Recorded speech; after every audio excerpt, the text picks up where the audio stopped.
welcome to this interview. This is going to be a 4-part interview that we decided to break up for the very reasons that there's a lot of heavy material here, it gets pretty intense from an emotional perspective, and at the same time it reveals something that's just so important to what we're uncovering as humanity during this time that we wanted to make sure we took the proper time to really go through this content. So what you're going to watch coming up here is 4 different parts following Anneke Lucas' journey as a child sex slave. Now this starts getting into, what the elite pedophilia stuff that we start talking about. This gets into the child trafficking and all that sort of stuff. But really this starts looking at a deep, I guess you could say puzzle that is starting to form or starting to come together here as we're uncovering and looking at this sort of elite pedophilia that does happen. I know a lot of us want to turn a blind eye to it or want to pretend that it's not happening, and that's fair. It's fair to be able to say, these are dark things if we have to look at this. This is a dark aspect of humanity that we're going to have to face, and maybe I'm not ready or maybe I don't want to face that. That doesn't take away from the fact that we have to. Now, it doesn't mean we have to expose ourselves to it every single day. It means that we do have to understand the depths to which is, what this really is and what's going on, because we're going to realize as we chronicle her story and her ultimate healing through the entire thing, we're going to chronicle what this looks like at an elite level, what happens, and who are the types of people that we're giving our power to when we begin to actually go out and vote and become part of this system as it is today, right? We're not talking about voting in the future, we're talking about as it is today, right? These are the types of people that we're sort of keeping in power in a lot of different ways, because this is a widespread issue. So without further ado, let's get into this. Anneke Lucas shares an incredible story in these first 2 parts. Be sure to really, really sit down and dive into these ones, because they are going to get a little bit intense, and we're going to have a meditation at the end of the second part, which is going to be really important in this entire process. So here's Anneke. She's going to tell you her story.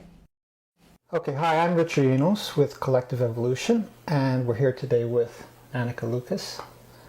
And we believe that Anneke has a very important story to tell and has very important insights to give us, not only in terms of our own personal healing, but in terms of where we go as a collective. So, welcome, Anneke. Thank you. So what I wanted to start with first is for you to give an explanation of your experiences, your story, your life story. My life story. Your life story is kind of the foundation for so much learning and so much insight that we can get. So I understand that in some ways you don't remember quite everything from what happened, especially in your childhood. I remember the important things. You remember the important things, and maybe you can tell the story in however you want. That'll help us understand what your experiences are, so then we can go on to talk about what we can learn from those. Oh, thank you. Yes, I will share my story, my life story. I'll try to give an overview. I was born in Belgium in 1963, and my mother was single, and she was not well, and abused me from birth onward. And she married when I was 3, and we moved from Brussels to the Flemish part of the country. She was Flemish, but I actually spoke French at that time. I was 3.5, and she married someone, and I think right away I was targeted by a countess whose daughter was in my class, and I think maybe this countess saw that my mother wasn't well, and she arranged for a woman to be our cleaning lady, and she and her husband teamed up. They groomed me for about a year. So this was all over some time, because I was probably just around my 6th birthday when this couple first took me to an orgy. They, the grooming ended with them sexualizing me and also verbally abusing me. And then I was taken to the orgy. So by the grooming, what do you mean exactly, for people to understand? Well, they spent a year taking me to all. I learned swimming with them, and they took me and they in groups of kids. So they were talking about. They said it was their nieces and nephews, more girls than boys, and they were always different children, and they would just take me out with them. They would do things, go to the park, go swimming. That became like a weekly thing, and they always offered my mother to take me off her hands. So, and I never liked them, either of them. So I never wanted to go, but my mother wasn't well, so she was just taking it. And it was perhaps the same weekend, perhaps not, but before I was taken to the orgy, the man raped me. And the woman screamed at me. And they took me to an orgy where everyone was taking drugs and dressed as hippies, but I realized later that they were actually not hippies. They were all aristocrats. It was happening in a castle. And had degrading experiences in that first night.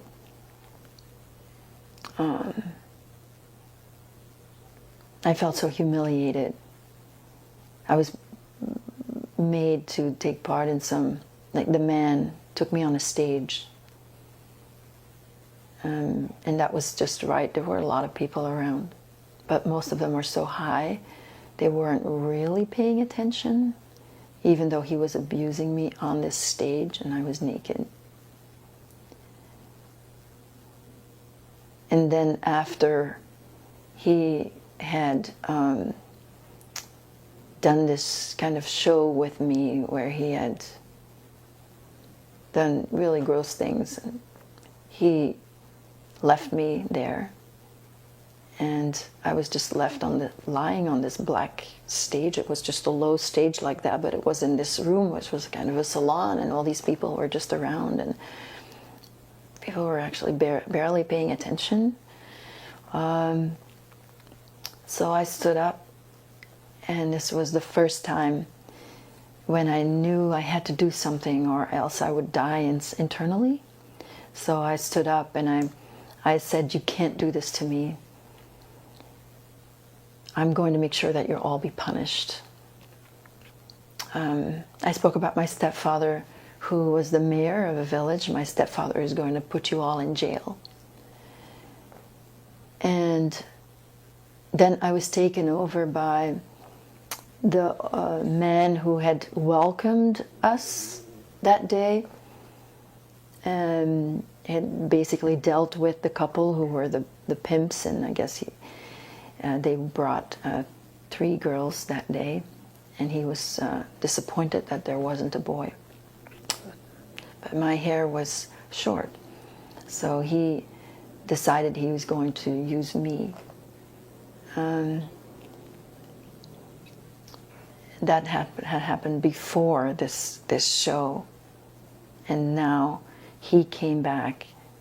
I called him an old pederast, and I started getting back into these circumstances. I started calling him an old pederast who liked boys. He was fat. He brought me along very calmly,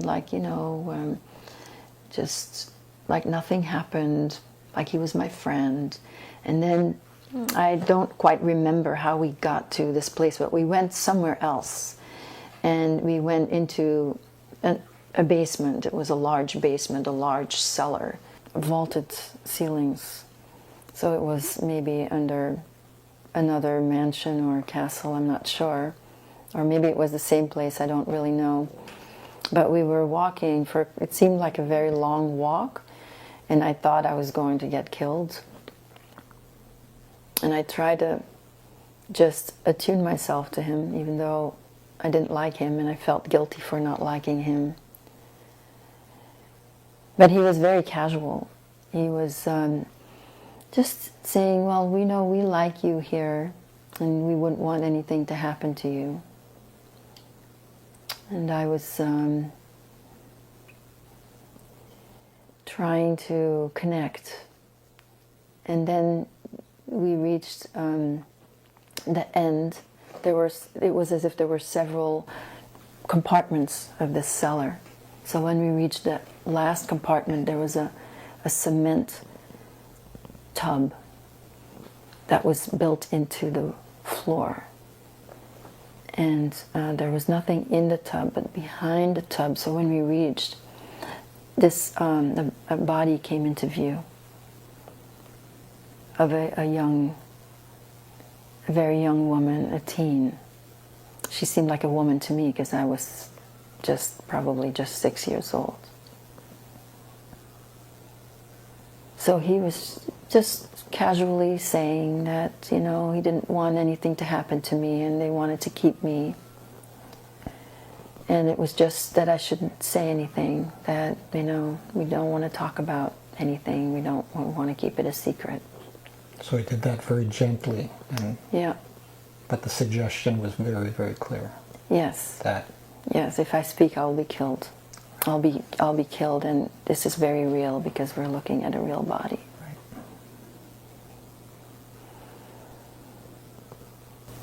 And I tried to speak anyway, because I thought, well, they're saying I can't speak to my stepfather because I said I was going to tell him. So I tried to tell my mother. And I'm not sure when, and I'm not sure how many times I went back with this couple, but at some point my mother took over from them and started driving me there herself. She actually got a car. She didn't drive. So she got all excited. She got her driver's license, and because of my stepfather's position as the mayor, she didn't have to do a driving test. So she was proud. She actually took me to get her driver's license, to pick up her driver's license, because she was very proud of it. And then she got a little car, and that was very unusual at the time that people had two cars, two-car household in Belgium.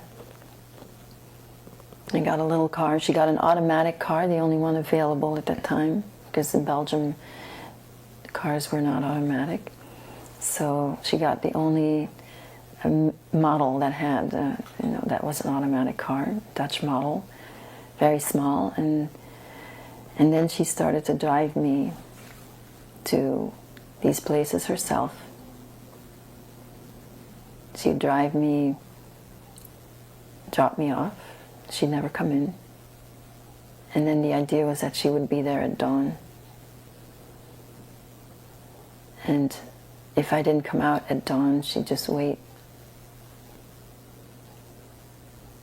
And she'd get calls from the woman, the countess, who lived in the village, and just take me wherever. Usually it was orgies to castles with aristocrats, and then there were also these other people there. I started to get a sense of the people. They were not all aristocrats, they were politicians. I just knew that they were. I learned to measure power then. Like I learned to measure who was, the ones you have to be careful about, the ones who had power. And she also would sometimes take me just one house, to one man. Keep me out of school. There was always a doctor writing notes. So the system of having a child live at home and either their parent, this was unusual, I think. I don't think any other children were pimped out by their parents. I think the pimps usually infiltrated into the families like this couple had done. But to send the children back home.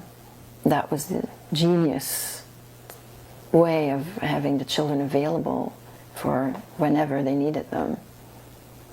And in the week I would go to school. And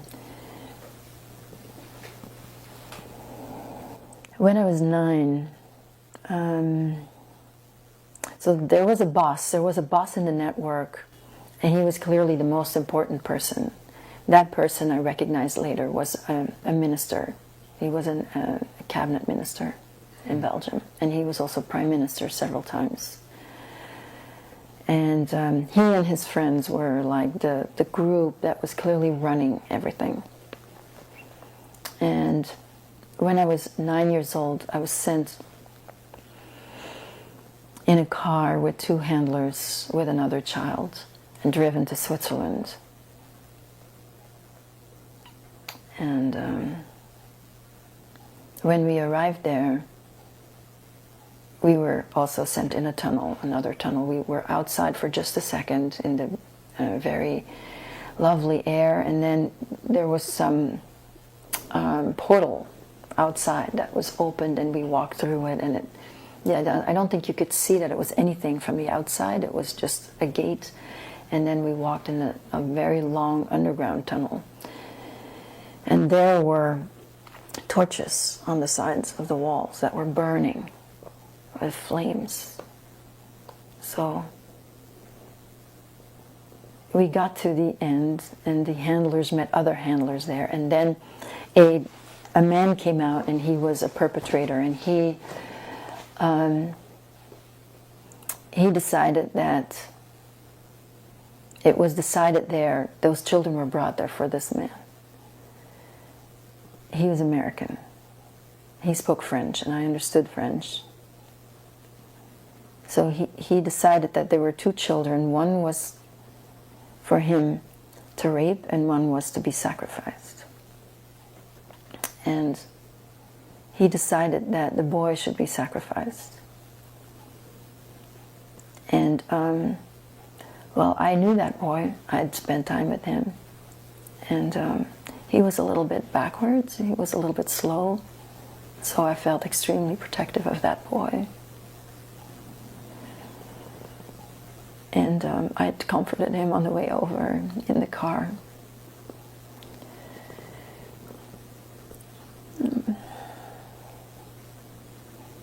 And I tried to hold him. I had picked him up and walked with him because he was tired from the walk, and I held him and I tried to hold on to him. And well, he was torn from me. And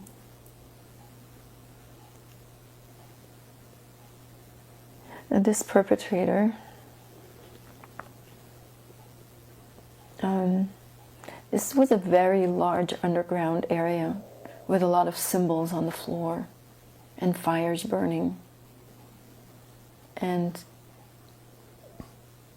there was a large altar, and there was a man who I thought was a baron. I'd known him, he was Belgian. He was the executioner. I found out later, I recognized him in picture, I found out later he was a lawyer at the time, and he became a baron later.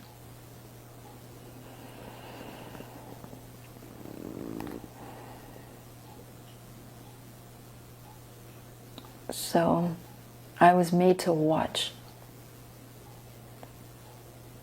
This perpetrator made me watch while he raped me.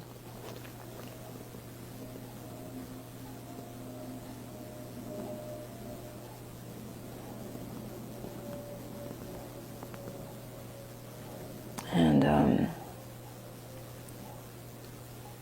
well, that was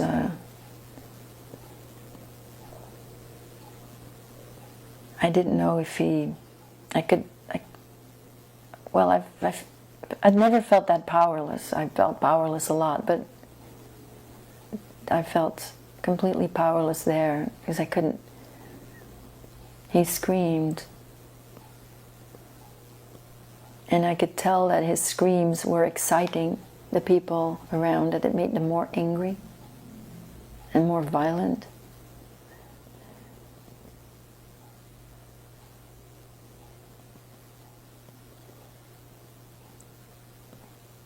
And I felt that I betrayed him, because I felt that I wanted the screams to stop too at one point.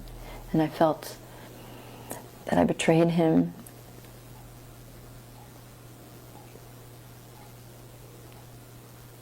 He was 7 years old, and I was 9. And I was upset. Oh, so he was butchered. He was butchered slowly. And there was this this obsession with the genitals. That was this offering of his genitals to Satan. I mean, I didn't think of that word at all. It was just, everything was black, and everyone was wearing black capes, and I learned later that that was a satanic ritual. And so this perpetrator, I was very upset. And he looked at me threateningly, because I got from him that he thought that I was upset because he had raped me. And I laughed. It was I don't know where that laugh came from, but I laughed at I was incredulous that maybe he didn't even think that I could be upset about this child that he saw me hanging on to. Did he actually say to you or suggest? No, he didn't say that, but he looked at me threateningly, because he looked like he was getting insecure because I was upset.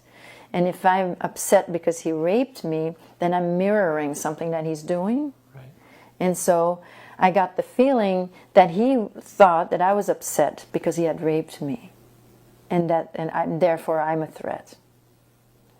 And I laughed because I had been raped many, many times by then. That's not why I was upset. And as I laughed, I thought I'm going to get killed. I thought these thoughts were running through my mind. I'm going to get killed for laughing. But I saw this child emerge from him, insecure. He was suddenly I saw this little boy in this perpetrator who's insecure, who feels that he's the slow one, who feels that he doesn't get it because he didn't know I was laughing. So that he was now insecure and feeling that he didn't belong with the big kids. I got all this information in this moment from looking at him as I laughed. And then I told him, no, I was not upset, because I was upset about the child. I was not upset about you. And then, as I was tuning in, I started to say, I'm not upset about you. And I just started to say, well, you know, the men that were there had taken off their hoods. And most of them were old men, balding, you know, like a lot of politicians, like the bald streak in the middle. And he was clearly older. He was in his 50s clearly, but he had all his hair and he looked very clean, extremely clean and neat. And so I started to say, well, you are, you know, I'm not upset that you raped me. And I started to flatter him, saying, look at these other men, look at these men, you know. And so I started to share this joke that, oh, these men were disgusting looking and he looked much better. And then, strangely, I said he had this long nose, and I thought, in this moment when he was insecure, I thought he's very insecure about his nose. He thinks he's ugly. He feels ugly, like he has an ugly nose. And I said, you have a very nice nose. And when I said that, he physically transformed. And his nose actually started to look better. And he started to beam.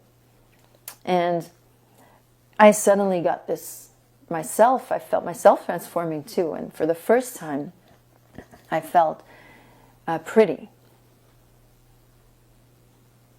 And he ended up, so this American then ended up thinking I'm sophisticated because I'd laughed. He took me with him to the United States and became an important father figure.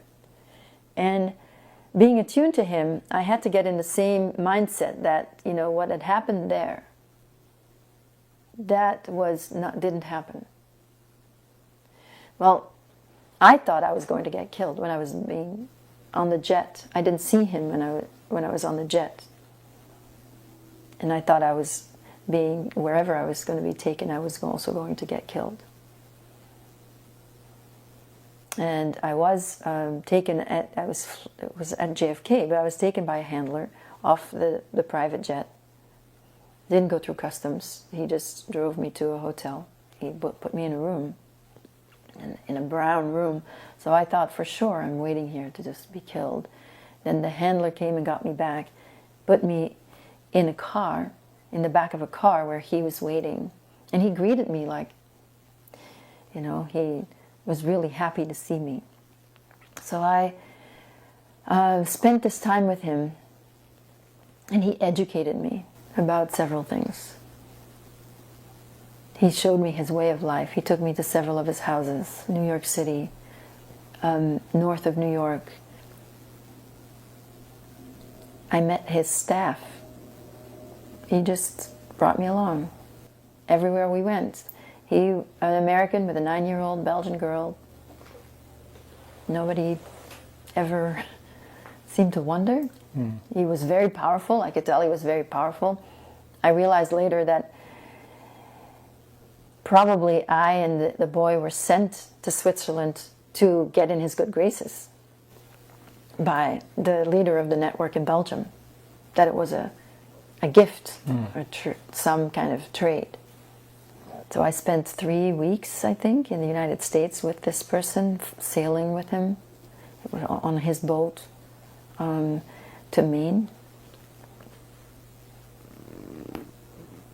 to his property there. So he had properties everywhere. He took me to 3 of them. And he suddenly started rejecting me on the trip to Maine. And we stopped over somewhere, saw a friend of his, one of the leaders of the families, I later realized. And I heard him talking, and I'm good with languages, so I actually understood what they were saying in English. You know, he thought I spoke French only. But he was talking about me to this other person as if I'm this example that children are very well suited, you know, to have sex with, and very sexual beings, and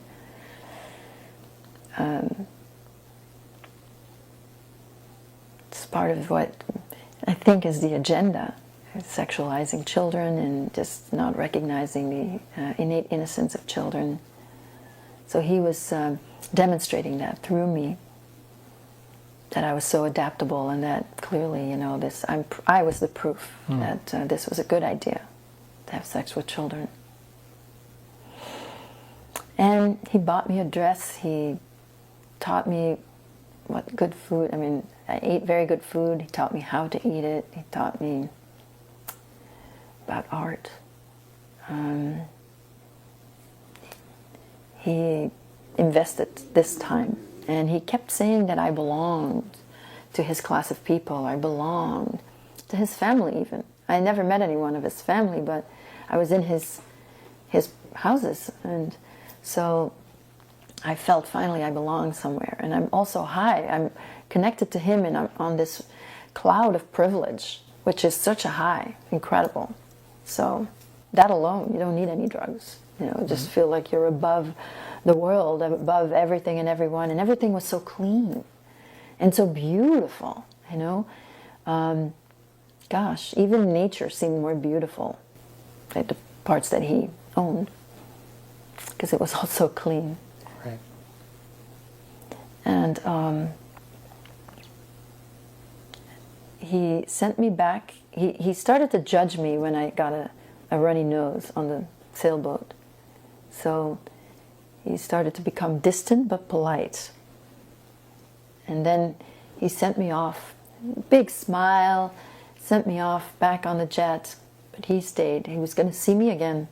He sent me off to, the jet went back to Switzerland. I was picked up by the leader. I was high the whole way through, as I thought I'm loved. I felt. I found, a father. I'm loved. He's going to see me again. He's going to, bring me into his family somehow. That was my thought. I was convinced that was going to happen. I was picked up by the cabinet minister, who was the leader of the network at the airport, who was really annoyed at having to be the gopher. Clearly, he didn't appreciate having to drive me around, but he took me somewhere right away to a facility close by, and immediately some tests were done, like some things. I was strapped down in a sort of a lab-like setting. I was strapped down, and there were two men in white lab coats and he, and so they took things. They took things from my uterus, and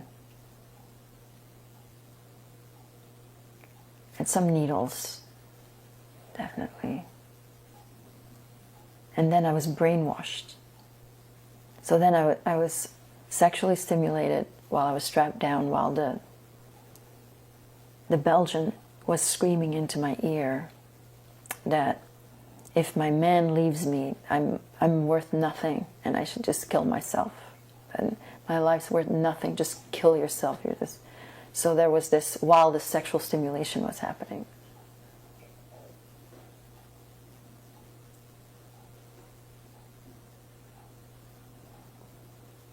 And then he drove me, after that, he drove me to Germany, to a place there. And this is something I recently recovered. It explains a lot about things of my life, as any memory always does when it starts to fall into place, when the pieces of the puzzle start to fall into place. It certainly explains a lot, and then there's this healing that takes place, this integration that takes place that's very important for my well-being. I was there for a month, and so I'll briefly say that it was a kind of a training plus eugenics. It was a eugenics clinic. What do you mean by eugenics in this particular case? So I was shown a lot of videos or film, whatever. My eyes were pried open and I was made to watch. And I was made to watch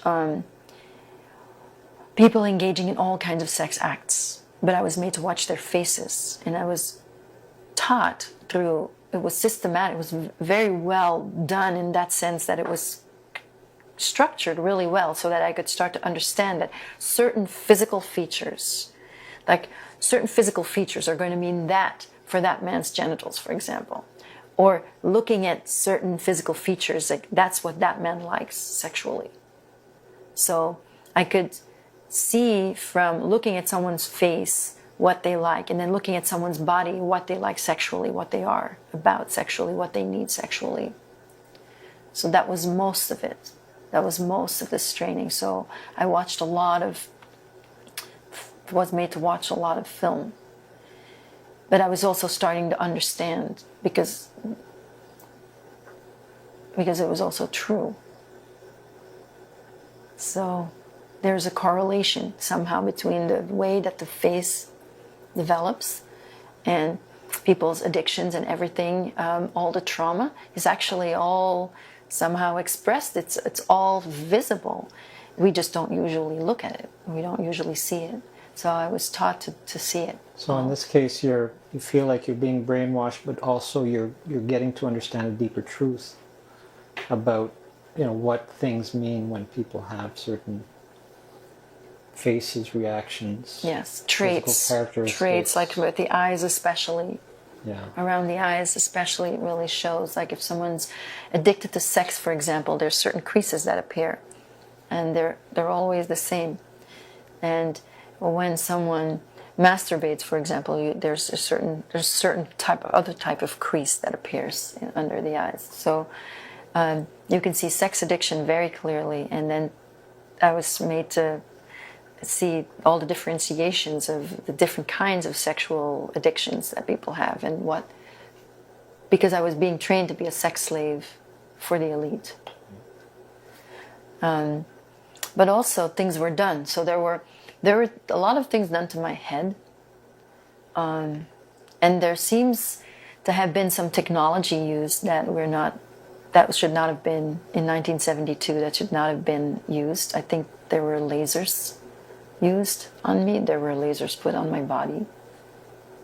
And there were things performed on my body as well. I don't know. Meaning that the people at that time didn't realize that technology was available. So it was ahead of its time. It was ahead of its time. Yeah. And there was a doctor there, and I recently found him. So not only was I made to see all of these videos, but there was also the main doctor there. I didn't see him that often, but he was the leader there. Very scary looking man who I found his picture, who was a Nazi. He was part of the Nazi party. He was not very active, but then he got a very big public role afterwards as a doctor. And he was interested in eugenics, and he was funded by this American perpetrator. I didn't know that, of course, but there were also a lot of programs put in place to sort of make sure that I wouldn't remember the doctor's face, for example. So there were suffocation programs put in place. So when I saw his face first, I started to suffocate. And so I had to breathe through these very strong suffocation programs and then when I finally saw his face, I had a very strange reaction, because I don't think I've ever felt that much hatred. Right. So much pure hatred that I just wanted to somehow, this revenge was very, very ripe when I saw his face online. And would this be around 2013 you're talking about? No, this is more recently. I had started speaking publicly about what had happened to me in 2013, but this is more recent. This is in this past year. Right. This really, when this perpetrator died, the American perpetrator died, and that, I think I wasn't emotionally safe to remember him until he was dead. So it was once he died, I saw that everything started to come back and make sense, and just slowly, because when a memory comes back, it could mean anything. It doesn't necessarily mean that it's a memory. I'm just starting to get these images, and it's really not until they are felt, until the feelings that are connected to this, and all that have been repressed for all that time, and that have been maybe coming in at inappropriate times when there's something triggered. Yeah. It's only when those feelings are connected to their original trauma that the integration then happens, and then I know that this actually happens. Exactly. You have that that's the key to the recognition of that, say, this is in my past, and there's no doubt about it. There's no doubt. I felt it. Right. No, I cannot doubt it. Right. And I didn't, of course, when I was in Germany as a 9-year-old girl, I could have never imagined that this perpetrator, who was my father, that was connected to all of this abuse that I was experiencing there. So that year, that summer, it was a summer. In July, I went with this perpetrator to the United States. In August, I spent the time in this. It was a dirty lab. I mean, it was Germanic in certain ways, but it was a very dirty place with like a little black half, curtain, and I was the oldest child there, so it was particularly torturous because most of the children there were babies and toddlers that were being trained, and I was strapped down most of the time.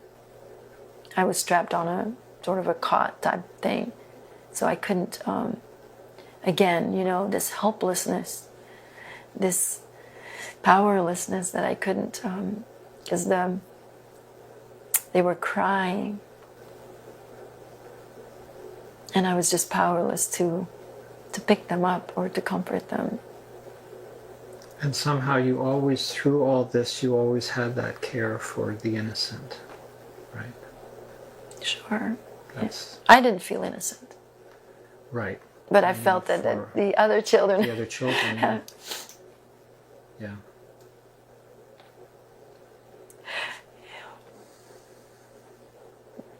Well, I had been loved as a baby. So my mother was abusive, but I was loved by a caretaker. So I got my mother's abuse and the numbness, and then I had the caretaker who would bring me back to myself, wrap me on her body, who was my real mother, for 3 years. So my mother went to work, so I went to this caretaker a lot. Very sweet. And so I knew what it was like to just be me. I got this experience of being seen as an innocent baby. And I think because of that vibration, it's a vibration. It's this vibration of love, of unconditional love, that as a baby I was just accepted as in that phase of my human life, this completely innocent human being. As that was seen and recognized, I was then able to have this blueprint inside of what it means.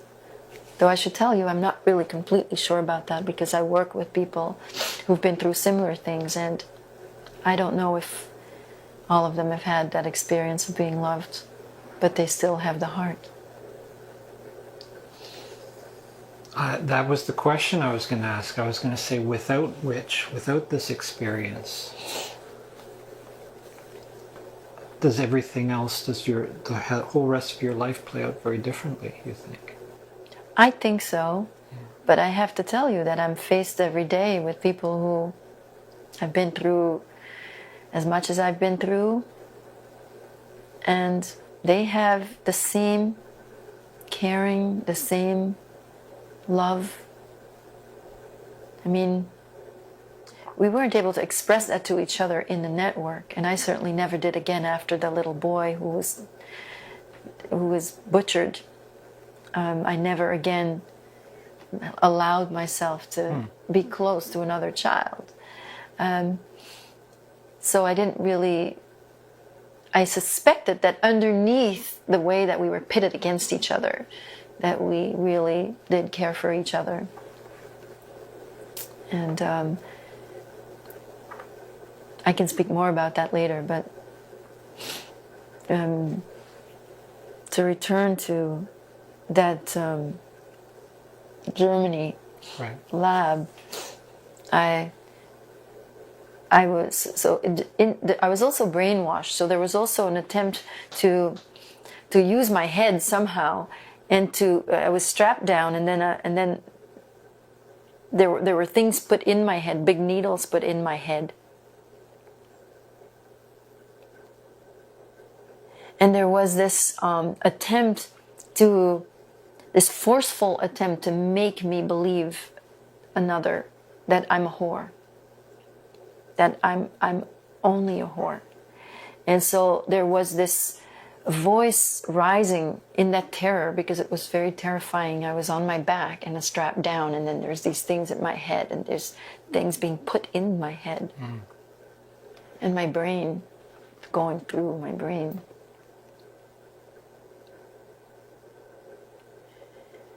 So from that, I was repeating my truth. I am me. I am me. That was my affirmation was. But you know what that. I know what that means. means. Yeah. Which is. Yeah. I didn't feel innocent, but I perhaps felt that I had access. There was some access. There was a portal there back to it. Yeah. That's me. That is me. And then everything else that was imposed is not me. So I am me. And so they're doing experiments, and they're thinking and hoping, well, maybe this will work, maybe this will work. And they weren't thinking and hoping. They knew what they were doing, and usually it did work. Okay. Yeah. No, it's more that I was one of the difficult ones always. Okay. Understood. And I was also too old. Okay, yes, like you were saying, they had some very, very young children and babies there, and they were already starting that program. Yeah. The deliberate dissociating through trauma, so that you can go into an altar and then become the whore or whatever altar, because there's, as the whores, there's very many different altars. There's one for each, perpetrator, basically. Right. And that was a month, so a month there. And that doctor, there was this great anger and like, I see your face, I know it's you. There, I had that feeling. Part of the healing, Yeah. the revenge and the anger. Yeah, to overcome, you saw the intentional programming to have him wiped from your face, and then you see him and you recognize him. And that in itself After all the suffocation. Yes, exactly. Yeah, having to get through that painful process and the deprogramming. Yes. Right. Yes. And in the next year, so then I was taken back home. My family had gone on a vacation without me. No questions asked. There's, they went to Austria. And my mother said, we didn't have a good trip. I think that's maybe the closest that she could ever come to any kind of like... Right. It's nothing, but... It's, well... She was trying to say something. Did you ever get a sense that your mother had trauma in her childhood, or Oh, for sure, yeah. Yeah. She was extremely traumatized. Right. She was born in 1939, so in a town close to the German border. So a town that was bombed, where there was famine. Her father was in a concentration camp in Bergen-Belsen. And so as a prisoner of war, not as a concentration camp prisoner. But her mother died when she was 5-6 years old, just right around that same time that she started to put me in these life-threatening situations. Clearly she had been sexually abused. She acts like that. She doesn't remember it. But she acts like an over-sexualized 5-year-old little girl. That's how she acts. I know that her father, he survived the camp. He wasn't cool. He never touched me sexually, but he once slapped me on the behind. Very inappropriate. I don't know. Clearly she had been sexually abused. I don't know by whom. But never any healing. So she was like this this 5-year-old over-sexualized child who firmly believed that men who would sexualize her or men who were rapists were her, that she had to placate them. And then all the self-hatred was projected onto me. But no sense of anything, no boundaries, no awareness at all. And did you feel that her family was always part of this network in some way, or there was no No, they connection weren't. there? No. That's why she didn't go in. She didn't go in. She kind of felt envy. She acted, when she dropped me, she acted as if I was got to go to the cool party, and she, the victim, didn't get to go. So she was so putting me there in her stead. She really wanted to be that sexualized, celebrated for her sexuality child. You know, she wanted to be that. She had this idea that I was going to get a husband. I mean, I was 6 years old, but she had some idea that there was going to be a marriage coming from that. I was going to marry into Aristocracy. Yeah. Okay, so let's continue. Having now remembered, so you had that period of a month in Germany. Yes, and afterwards I was taken to Germany several times. So I was going to school, but I was taken out of school a lot to go back to Germany to be deployed as a sex slave for German, powerful German people. So I recognized some people, definitely top of the power line, Right. that sexually abused me. I learned German. I learned to speak German. I spent enough time there to learn the language. And then, and I'm not sure, maybe it was about a year later, I saw that American perpetrator back again. Right. And I didn't want to believe that he was connected to this, but he started to question me. He was very happy to see me. At first it was like very happy, and I'm thinking, I'm now going to go to America with him, and I'm going to be his daughter, and his family is adopting me. That's what I was thinking. Right. And this meeting was sort of planned on his part, right? It was his time to come back and see you, and did the next step of... Yes. Yeah. And it was in an extremely formal building, a mansion, but it seemed like it's a government building or something, but very beautiful again. But we didn't meet in a room that had a bed in it. We met in another room. I don't know. I don't remember, but there was no bed in it. That's what I remember. Different. Yeah. Different from other. Different vibe from other meetings. Yeah. So first he was very happy, and I was very happy. And then I guess I had an inkling that there was some connection, because we were in Germany.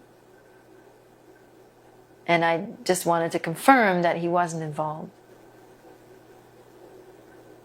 And then he was not so happy. And I told him that, I'd had a very hard time. And, he said it was to make me strong. And it was the only way that he would be able to see me. Is to see me as a sex slave. And he had asked me questions about the men that I had seen. So before we got into the grit of everything, he'd asked me questions about these men, and he told me what's their weakness. Right. So that was part of the programming, also to spot a man's weakness, just right on. And I told him what their weakness was.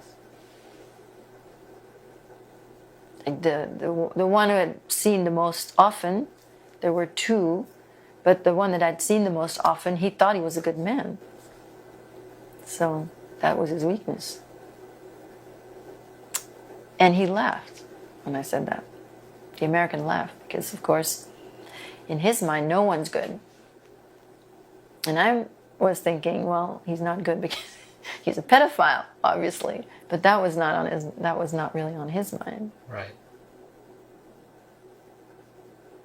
But then, when I was aware that he was involved, I got angry and terrorized. I felt the terror again. And then he came, I guess what was the end of his cycle, where I had seen his vulnerability, that he felt that he didn't belong when I left, and he didn't know why I was laughing, that he was the kid who was always behind. Yeah. And couldn't really quite follow with the other kids. Right. So now he could say that I did not belong because I was vulgar. He said I'm vulgar, and that he should have never given me as much attention as he did, because I always just be the lowest of the low, and that's who I am. That's why I'm the lowest of the low. That's why, because I'm vulgar. Right. So in the first situation, you were able to connect with him when you were in the dungeon, the basement, and get him feeling good about himself. And this time, your reaction to his involvement in that program, you did make an attempt Exactly. to reconnect and flatter and Yes. get in his good graces and so forth. Exactly. I didn't that was I kind didn't of play your right. evolution of your I don't know. I didn't feel that way. right. In retrospect, for sure. But what I felt was that the terror that I'd experienced and the attempt to keep my soul alive was, and that was nothing. None of that was conscious. Right. So I felt that I messed up in a really big way, and I just took it all on. I just felt that it was all my fault, and it's true. You know, I could look very sophisticated, but at the bottom of it all, this belief settled in me that I'm really not worthy. I'm really just the lowest of the low. And that's a belief that I held until I recently unlocked all of this, that I never made money in my life. Now, I've privilege. You know, we're not talking about I've privilege, but I never was able to be empowered enough financially. So I realized that he needed me to feel that way. That's the connection with the abuse. He needed me to feel that way so that he could feel that he deserved all the billions that came with his family fortune and the billions that he made in his life, because I was feeling that I didn't deserve it. And there was this polarity through the abuse that he constantly, this projection, I'm sure, lasted for the rest of his life, and I got to carry it for the rest of his life. So it was at my expense. And in the larger sense of this, that's it. You know, the upper classes are in the position where they are thanks to everybody carrying the burden for them. And of course, the more disadvantaged the person is, the more pain they have to carry. They're made to carry. Yeah. And it's not one without the other. That's what maybe isn't so well understood. Right, and that's when we're going to be talking about healing. That's when we're going to come to understand like how important it is for each person to step up individually. If they look at the world, instead of making a bad guy and saying we got to kill them, Right. it's, you know, I've got to look inside myself, rise up, have the self-esteem. Yes. And then the other side of the polarity just sort of wisps away. Fizzles out. Exactly. Right. Yeah. Yes. Yes, if each person becomes empowered from within, there will be no need for an outer authority that lays down the rules and then basically abuse their power, because that's all that's ever going to happen. Right. That's the only reason people are in a place of authority. And anyone who starts out with good intentions, we just had an election here. Anybody, I see them, and everyone's so excited about this one. By the time that they actually are in a place where they supposedly could make a difference, they're completely sold out. Yeah. And otherwise, they fail. They leave the system or they get killed. There's no way that anybody can rise through the political power paradigm and end up at the top with a good heart. Right. And with truly able to do anything. Anyway, those are the people that I met that abused me. Yeah. And now I'm working with other people who have experienced the same things I have. So I know that it's continued, and I know that the current leaders are the same as the ones that I ran into in the 60s and the 70s. Exactly. It's exactly the same thing is happening. And I think a pedophile is better able to be controlled. Absolutely. Yeah. I mean, that's part of the system from the higher up in the hierarchy brings in people who can be controlled, then they become controllers themselves. And everybody's trying to prove themselves. Yeah. Every time they act, Yeah. they constantly have this need to say, I deserve to be where I am. I am who I am. They have the need. They have the need because they don't have the self-esteem. Right. They don't So they need to actually say, right, exactly. They have to prove it to themselves all the time. And prove it to themselves really means that I'm better. So you have a system where you climb. And then you have the people with the good heart, and they have no desire to climb this hierarchy to get to the top. They just want to be good with everybody that they encounter, which is why it's kind of difficult to find someone who has the power and the heart and the desire to and has the will to get to a certain position where they have power and maintain that. No way to keep your integrity. But people with a good heart, most people are good. Right. Most people are good. But the brainwashing is really intense. And everybody's brainwashed. I got myself out of my brainwashing through the healing. Right. But the brainwashing is intense and it's everywhere. And that's the waking up that needs to happen. That's exactly. Okay, so I'm not going to get into too much at the end of this one. What I am going to say is that, again, if this was a little intense to hear some of the things that you heard, that's okay. It's normal. There's a lot of different emotion. There's a lot of different feeling here, and Anneka's been incredibly courageous to come forth and share this information. And especially as we get into part 2, where we're going to get into a little bit of deeper aspects of the story, it's going to be important not only for, obviously her journey to go through what she has gone through, but it's going to be important for us to pay attention to the emotions, the different feelings that are going to come up as we go through this. So not much else to say here at the end of part 1, but when we get into part 2, we're going to have a little bit more at the end that we're going to discuss.